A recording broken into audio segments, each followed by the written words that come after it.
There's hope President Trump can have his Reagan moment. Peace through strength eventually worked then. Can it work now? Joining us now, anchor and executive editor of Special Report, Bret Baier. And Bret's going to be interviewing President Trump before that summit tomorrow. Bret, it's great to have you on the show today. Thank you for your time. I know you're busy. How optimistic are you going into this, Bret? I mean, as an observer and as an American, how optimistic do you feel like we should be? Putin has given, I think, President Trump a lot of false starts.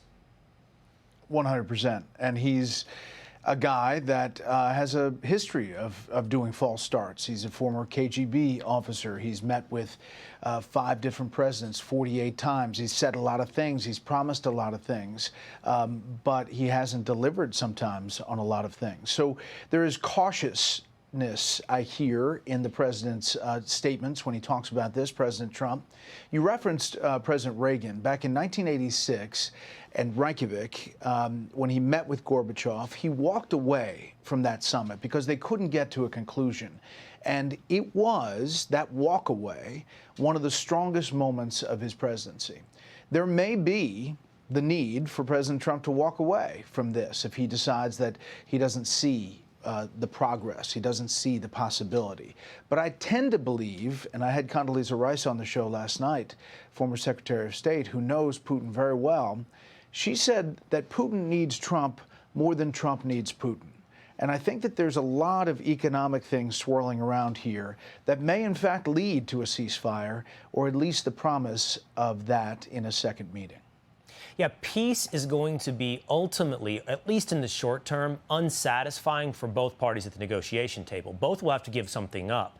So the question is, what is the pressure point on both sides? You just pointed out for Putin, it seems to be some economic troubles at home for Russia.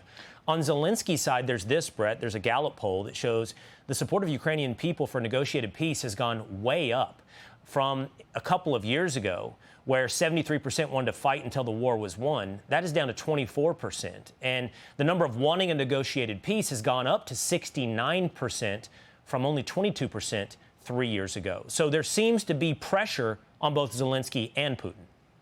Definitely. 100%. And I've been over there in Ukraine, and I interviewed Zelensky on the front lines for the anniversary of the war. They were resolute, they were ready to keep fighting, but there is a tiredness and a war weariness in the Ukrainian people after this bombardment back and forth. But I would say that the Russian people are feeling it too.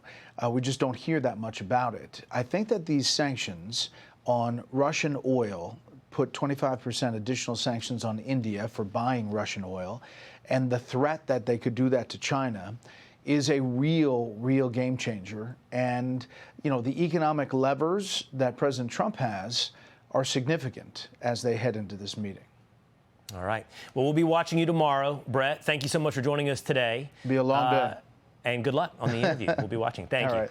Hey, it's Will Cain. Click here to subscribe to the Fox News channel on YouTube. It's the best way to get our latest interviews and highlights. And click to subscribe to the Will Cain podcast for full episodes right now.